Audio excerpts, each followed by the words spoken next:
야곱이 가나안 땅 곧 그의 아버지가 거류하던 땅에 거주하였으니, 야곱이 귀향을 해서 당연히 그 아버지가 거류하던 땅에 거주할 것이다 라고 생각을 할 수밖에 없죠. 그런데 사실은 그렇지가 않아요. 야곱이 밧단 아람에서 평안히 가나안 땅 세겜 성읍에 이르러 그 성읍 앞에 장막을 치고, 세겜 앞에 장막을 치고, 그가 장막을 친 밭을 세겜의 아버지 하몰의 아들들의 손에서 베크시타에 샀으며 거기에 제단을 쌓고 그 이름을 엘로헤 이스라엘 이렇게 불렀다. 야곱은 귀향을 해서 아버지 이삭과 어머니 리브가가 있는 헤브론으로 가지 않아요. 여기 세겜에서 다시 그 뒤에 보면 베델로 올라갑니다. 왜 그럴까요? 33장에 보면은 에서가 이르되 우리가 떠나자 내가 너와 동행하리라, 내가 너 앞에 가리라, 이런 뜻이라고 했죠. 야곱이 가축들이 죽을 것이기 때문에 먼저 가십시오, 저는 나중에 가겠습니다, 이렇게 이야기를 합니다. 그러면 내가 내 종 몇 사람을 내게 머물게 하리라, 그렇게 말했더니 야곱이 그걸 또 거절을 해요. 두 번이나. 좀 이상하죠. 야곱이 세겜 땅에 정착을 하고 그때 장막을 짓고 숫곳에다가 우릿간을 지었다, 이렇게 또 돼 있어요. 지금 야곱이 에서의 배려를 거절했다는 것은 에서와 함께 돌아가고 싶은 마음이 없는 겁니다. 그래서 고향 인근에 왔지만 아버지 어머니가 또 에서가 살고 있는 그곳으로 함께 가지 않아요. 야곱은 싫은 겁니다. 자기의 욕망과 이익만 생각했던 사람 아니겠습니까? 에서는 이런 야곱의 마음을 알았던 거예요. 디나 사건도 있고 여러 가지 어려움이 있음에도 불구하고 오죽했으면 야곱이 나와 함께 사는 것을 저렇게 힘들어하고 싫어할까? 내가 모든 걸 양보하고 떠나는 것이 야곱의 행복을 위해서 좋겠다. 그 길이 진정으로 그렇게 되고 싶어 했던 장자를 되게 하는 길이다, 이렇게 에서가 판단을 하고 모든 것을 동생에게 양도하고 세일산으로 떠나는 것이죠. 그렇기 때문에 지금 37장 1절에 아버지가 거류하던 땅에 거주했다라는 말이 들어가야 되는 겁니다. 계속 아버지가 거주하던 그 헤브론 지역에 거주하지 않았기 때문에. 자, 여기서 이제 요셉이 등장을 하죠. 요셉이 17살로 등장을 합니다. 형들이 요셉을 미워했다는 내용이 나오죠. 여기서 미워하다라는 단어가 사내라는 단어입니다. 하나님께서 레아가 사랑받지 못함을 보시고 이 사랑받지 못함, 이 단어가 사내, 미움을 받는다라는 뜻이에요. 미워하다, 증오하다.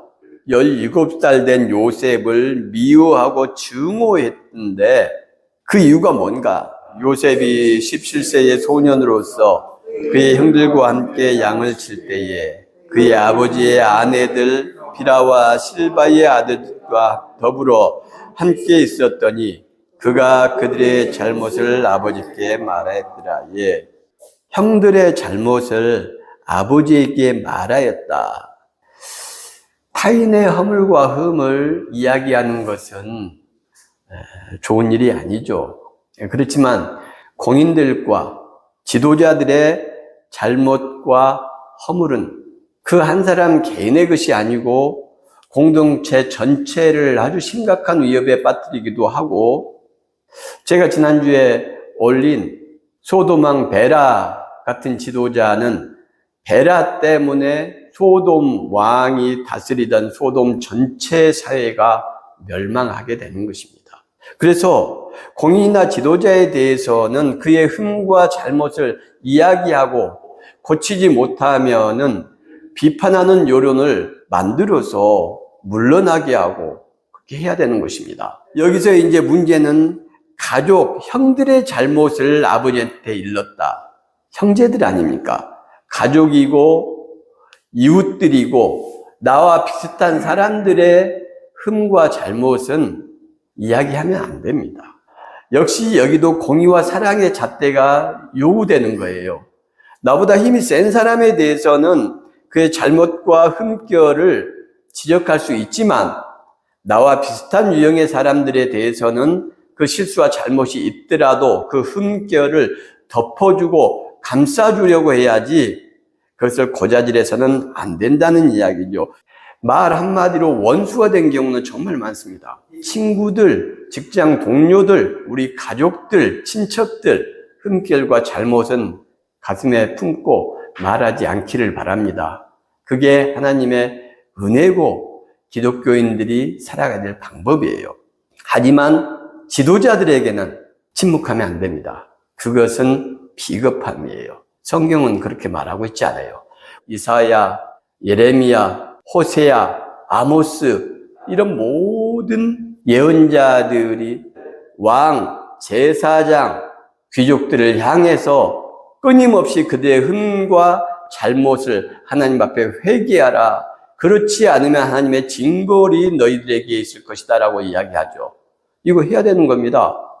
한국의 기독교와 교회가 이걸 안 하기 때문에 약자에게는 너 예수 안 믿으면 지옥 간다는 저주 섞인 말들을 함부로 뱉으면서 너 그런 식으로 예수도 안 믿고 살면서 무슨 복을 받겠느냐 이런 조롱 섞인 말들을 함부로 하면서 강자에게는 머리 조아리고 손 비비고 무릎 꿇고 그들의 흠과 단점이 백일하에 알려지는데도 침묵하고 입을 다물고 추악한 꼴을 보이기 때문에 세상으로부터 손가락질을 받는 것입니다. 두 번째, 야곱이 요셉을 더 사랑하여 채색옷을 지었다. 3절에 이렇게 되어 있어요. 이 채색옷이라는 말이 케토네트 파스.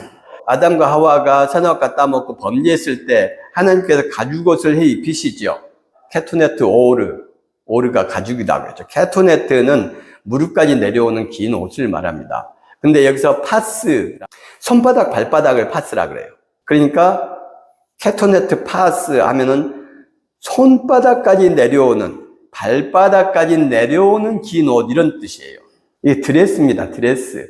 그 왕족들이나 이런 사람들, 영화 같은 걸 보면 긴 옷을, 화려한 옷을 입죠.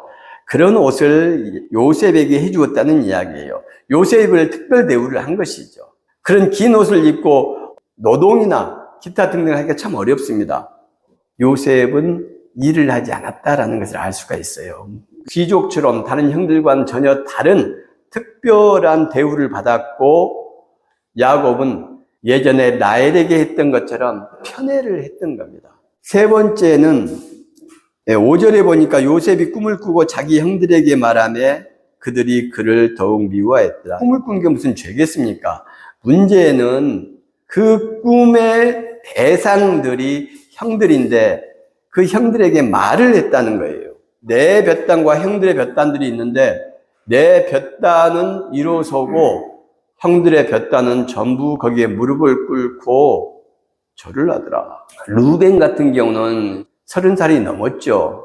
그런데 형들 앞에서 이 이야기를 하는 겁니다. 근데 이게 한두 번이 아니었어요. 또 꿈을 꾸고 해와 달과 11별이 내 별에게 절을 합디다. 꿈을 꾸고 이야기를 했기 때문에 형들이 미워했던 것이죠. 산해했던 겁니다. 야곱이 요셉을 특별하게 사랑했지만 그래서 케토네트 파스 같은 아주 긴 멋진 옷을 입히고 일도 시키지 않았지만 어떻게 했으면 야곱이 요셉을 그렇게 꾸짖었겠습니까? 그러니 이 꿈이 2번이 기록이 돼 있지만 야곱의 꿈 이야기는 2번 정도가 아니었다는 것을 알 수 있어요. 이런 비슷한 유형의 꿈을 자꾸 이야기를 했고 그래서 참다 못해서 야곱이 혼을 내고 꾸짖은 것이죠. 이 3가지 이유가 다 야곱과 관련이 있습니다. 야곱이 편애를 했죠. 어려서부터. 그러니 요셉이 자기만 생각하고 타인을 생각할 줄 모르는 거예요. 형들을 자기가 동일하게 여기는 게 아니고 자기는 특별한 사람이고 형들은 비하된 사람들, 종과 노예와 같은 사람으로 인식을 하는 겁니다. 그래서 내가 제 형들을 감시하는 사람이 되는 거예요. 그래서 아버지한테 그걸 이루는 거죠. 17살이면 생각을 할 수 있는 나이입니다. 13살만 넘어가도 이런 거 생각할 수 있어요. 중학생 정도면 충분합니다. 그런데 이런 똑똑한 친구가 그것을 아버지와 형들 앞에 계속해서 이야기를 하는 겁니다. 생각이 없어서 그렇게 하는 게 아니에요. 요셉이 그만큼 자기 외에는 다른 사람들을 배려하지 않는 아주 교만하고 건방진 그런 상태였다는 걸 알 수가 있습니다. 누가 이랬습니까? 야곱이 그랬죠. 야곱이 자기의 욕망 외에는 아무도 생각하지 않았어요. 아버지도 속이고 형도 속이고 가족도 떠나고 귀향해서도 부모 20년 동안 보지 못했는데도 그 부모한테 가려고 생각을 않고 야곱이 그렇게 자기중심적인 가족이고 누구가 일체 생각지 않는 사람이었죠. 그런데 요셉이 똑같이 그렇게 지금 하고 있는 겁니다. 야곱이 편애를 했기 때문이에요. 옷을 다르게 입혔고 다른 아들들은 가축을 몰고 내보내고 세겜이나 이런 쪽까지 멀리 보냅니다. 수십 킬로를. 그런데 야곱에게는 그렇게 하지 않았다는 거예요. 이걸 얼마나 형들이 생각할 때 속상하고 화가 나겠습니까? 르벤, 시몬, 레위, 유다는 라헬이 레아에게 어떻게 했는지, 라헬이 비라와 실바에게 어떻게 했는지 다 보고 아는 사람들이에요. 나이들이 있으니까. 아버지 야곱이 라헬에게 어떻게 했는지, 또 자기 어머니들한테 어떻게 했는지 다 알잖아요. 그런데 그 라헬에게 했던 그 짓을 요셉에게 하는 겁니다. 그 아들들이 보고 얼마나 심사가 불편하고 화가 났겠어요. 우리 어머니한테도 저렇게 하시더니 아버지가 우리들한테도 이렇게 한다. 우리를 종같이 대한다. 야곱만 왕자처럼 대하신다. 당연히 전체가 다 화가 나고 기분이 안 좋죠. 그래서 요셉을 향한 미움과 질투가 더 심한 겁니다. 그렇게 계속 미워하다라는 단어가 4절에도 나오고 5절, 8절에 계속 나와요. 사내라는 단어가.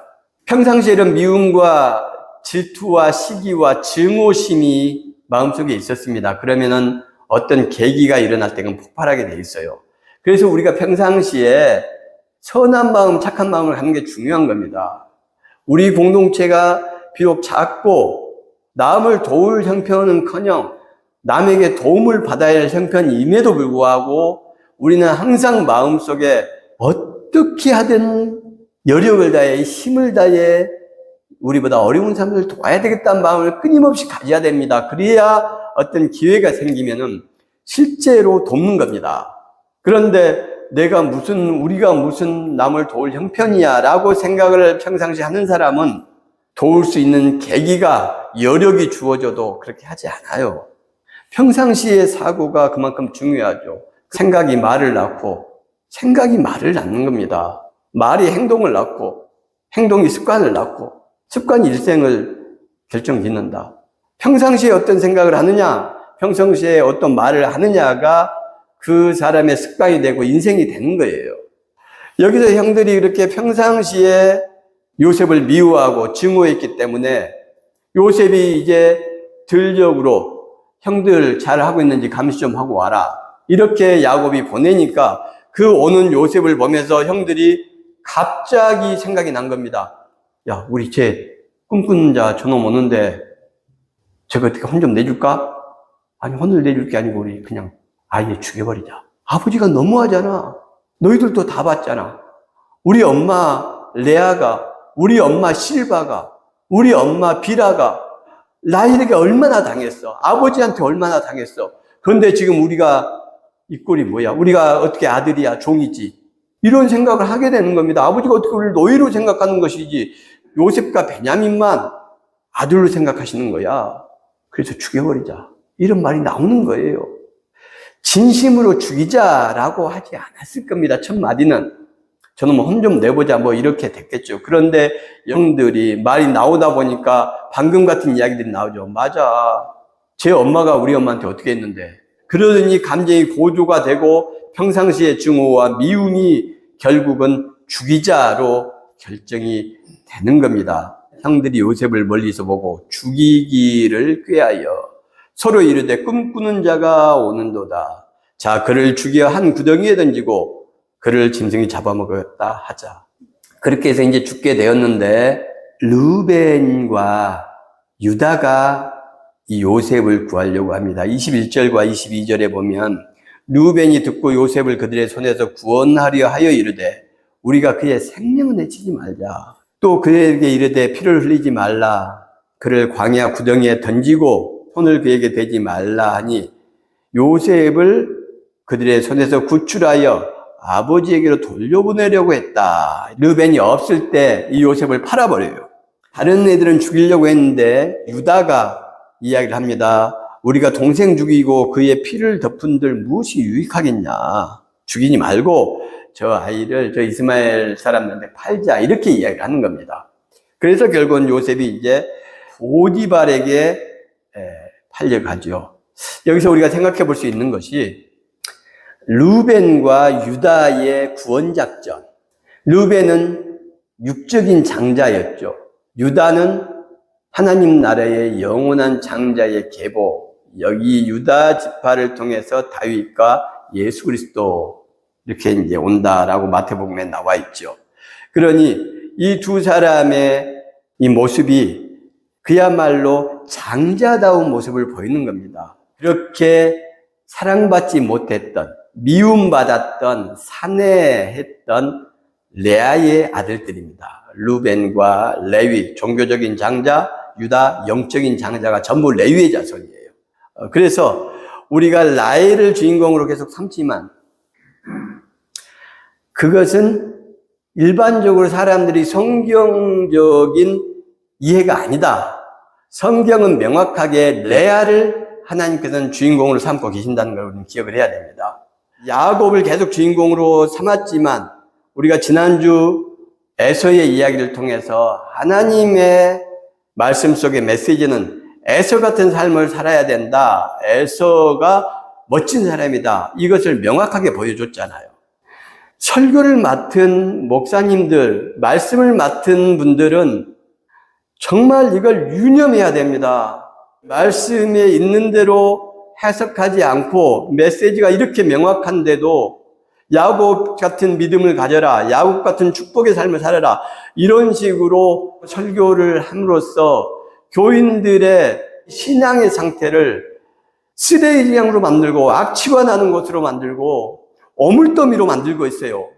왜 성경을 이야기를 하지 않습니까? 성경을 연구하고 성경을 이야기를 해야 되는데.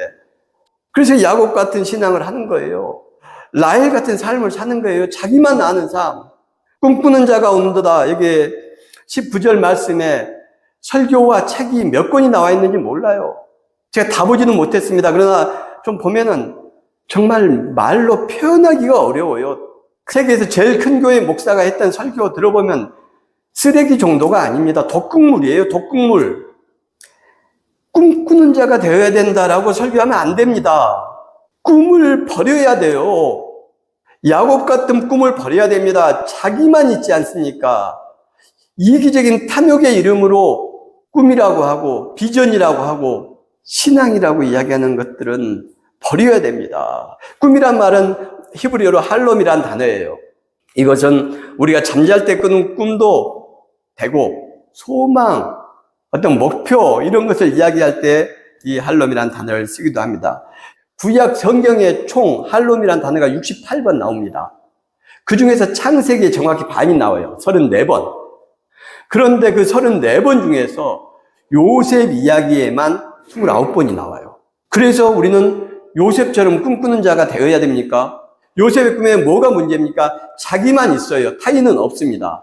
타인은 다 무릎 꿇고 자기는 서 있고, 기독교적 축복은 이게 축복이 아니고 저주라고 했죠. 기독교의 구약 성경의 복이란 단어는 바라크, 무릎을 꿇는 겁니다. 내가. 근데 요셉의 꿈은 뭐세요? 저주의 꿈이에요. 요셉만 무릎을 안 꿇고 형들이 다 무릎을 꿇어요. 아버지, 엄마까지. 이게 어떻게 바라크와 맞는 삶입니까?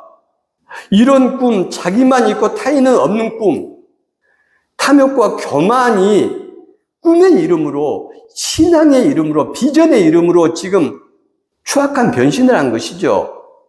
그래서 결과가 어떻게 됩니까? 미움과 증오의 대상으로 손가락질을 당하다가 결국은 죽게 됐지 않습니까? 지금 르벤이 없었으면 죽었어요. 유다가 없었으면 죽었습니다. 그리고 그 결과는 보디발의 노예로, 종으로 팔려가게 됐죠. 요셉의 꿈, 욕망과 탐욕적인 꿈은 그것이 아무리 아름다운 모습으로 포장이 되더라도 미움과 질타를 받을 수밖에 없어요. 그래서 오죽했으면 아버지까지 꾸짖었겠습니까? 아버지까지 화를 냈겠어요. 이런 꿈을 꾸는 사람들을 보십시오. 성경에서 야곱이 꿈 꿨고 라헬이 꾸었고 지금 요셉이 꿈 꾸고, 라헬이 삶이 행복했습니까? 질투와 시기와 증오와. 사라가 이 꿈을 꿨죠 또. 그래서 이스마엘을 핍박하고 하갈을 학대하고 결국은 그들 다 쫓아내고 이삭을 편애하고 그랬더니 이삭이 바람직하지 못한 사람으로 성장하고, 그리고 그 이삭이 또 편애를 하죠. 에서를. 그러니까 야곱이 그 편애 때문에 더 상처를 입고 더 왜곡된 모습으로 나아가서, 그런데 그 야곱이 또 라헬 편애하고 또 이제 요셉을 편애하고, 전부 이 야곱의 탓입니다. 17살이 됐음에도 불구하고 굴곡진 인격을 갖게 된 것도 야곱의 탓이고, 죽임을 당할 위기에 처한 것도 야곱의 탓이고, 이집트에 팔려간 것도 야곱의 탓이에요. 정도의 차이는 있지만 편애의 마음이 있죠. 하지만 그걸 티나게 해서는 안 됩니다. 몰래 해야 되고, 될 수 있으면 억눌려야죠. 특히 가족과 형제 간에는, 공동체 안에서는. 요셉의 꿈을 한번 보십시오. 자기는 서 있고 형들은 다 절하고, 나는 있고 타인은 없고, 나의 꿈은 있고 타인들의 인격은 없어요. 타인의 삶은 없습니다. 이런 건 꿈이 아니에요. 이건 저주입니다. 요셉 같은 꿈을 꾸고 있어요. 다들.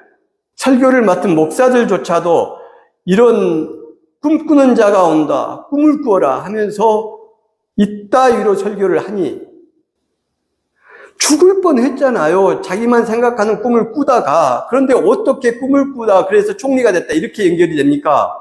중간 과정 다 생략하고. 지금 이 시대의 자본주의 사회가 요셉 같은 꿈을 꾸죠. 돈을 꿈꾸고 성공을 꿈꾸고 출세를 꿈꾸고. 그러나 그 꿈에는 자기만 있지 타인은 없어요. 자기만 서 있고 타인은 다 무릎을 꿇리는 저주받은 꿈입니다. 세상은 그렇다고 쳐요. 한국 교회와 기독교인들은 어떻습니까? 교회의 부흥과 전도 훈련, 폭발, 부흥 운동, 무슨 세미나, 전도 대잔치, 별의별 희귀한 방식으로 이 교인들 이용해서 그들의 시간과 돈 뺏고 마음 뺏는 것도 부족해서 이제 그들을 노예화해서 사람 데리고 와라, 부자 데리고 와라. 이게 하나님 나라를 세우는 길입니까? 그렇게 해서 사람 데려오면 구원 받나요, 그 사람이? 구원에 대해서 신약 성경에서 뭐라고 이야기를 합니까? 예수님, 하나님의 아들이 뭐라고 이야기합니까?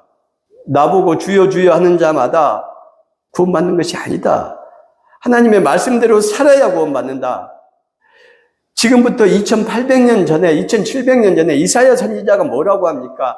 참 예배는 고아와 과부와 나그네를 돕는 것이고 약자를 돌보는 것이고 폭력과 저항에서 싸우는 것이라고, 너희들이 공의와 사랑을 버리고 더러운 발걸음으로 내 성전만 더럽힌다, 밟는다 이런 이야기 하잖아요. 너희의 예배를 받지 않겠다. 희생제물 드리지 말아라. 호세아, 아모스의 내용이 다 그런 내용이잖아요. 예언자의 모든 내용이 그렇습니다. 지금 요셉이 어디 꿈꿔가지고 이런 이기적이고 이런 꿈꿔서 어디 잘 됐습니까? 죽음의 위기에 지금 처해 있잖아요. 그런데 한국 기독교인들이 이 꿈을 꿔요. 뭐라고 이야기합니까? 똑같이 요셉처럼 이야기하죠. 나는 구원받았어. 나는 천국 가. 나 하나님의 축복받았어. 너는 하나님의 저주받았어. 너는 예수도 몰라. 그런 지옥 갈 거야. 요셉과 똑같은 말을 지금 하고 있죠. 자기만 있어요. 타인에 대한 배려와 삶이 없어요. 오늘이 8월 18일이죠. I have a dream이라는 유명한 연설이 있죠. 마틴 루터 킹 목사님이 노예 해방 100주년을 기념하면서 1963년 8월 28일 날 I have a dream, 나에게는 꿈이 있습니다. 모든 인간은 평등하다는 이 진리를 우리가 현실에서 진실로 경험할 수 있게 되는 날이 반드시 올 것이라는, 언젠가 올 것이라는 그런 꿈이 있습니다. 나에게는 꿈이 있습니다. 높은 산이 낮아지고 낮은 계곡이 높아지는, 그래서 모두가 평평해지는, 모두가 공평한 그런 세상이 언젠가는 오리라는 그런 꿈이 있습니다 하면서 계속해서 한 5개 정도가 이어집니다. 그게 마틴 루터 킹 목사님의 나에게는 꿈이 있습니다. 63년 워싱턴 대행진 연설이에요. 마지막에 나의 이런 꿈이 이루어졌습니다. 감사합니다. 이런 마무리를 하죠. 요셉의 꿈과 마틴 루터 킹 목사님의 꿈이 무엇이 다른가요? 마틴 루터 킹 목사님의 드림은 자기가 없어요. 약자들이 있고 흑인이 있고 백인 앞에 짓밟힌 인권이 있고요. 다른 사람들의 삶이 있습니다. 지금 한국 교회가 손가락질 당하고 조롱받고 미움받고, 여러분 비참한 이야기지만 저 불신자들에게 기회가 되면 요셉처럼 구덩이에 던져질지 몰라요. 요셉처럼 죽임을 당할지 모릅니다. 하나님의 은혜가 필요할 때입니다. 나만 있고 타인은 없는 이런 신앙과 사고 버려야 됩니다. 요셉처럼 꿈꾸는 자가 되어라 라고 말할 수 없어요. 꿈을 버리는 자가 되어야 된다. 그리고 삶으로 나아가야 된다. 꿈을 넘어서 타인을 향한 삶으로 우리가 나아가야 된다. 우리의 꿈에는 타인이 있어야 된다. 그게 기독교인의 정체성입니다.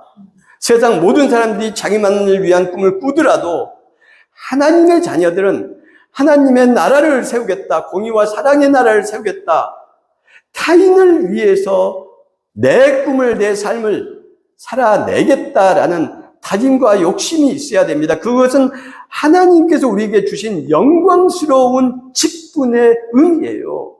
하나님의 나라를 세워간다는 것은 나를 위해서 하나님 나라를 세우는 게 아닙니다.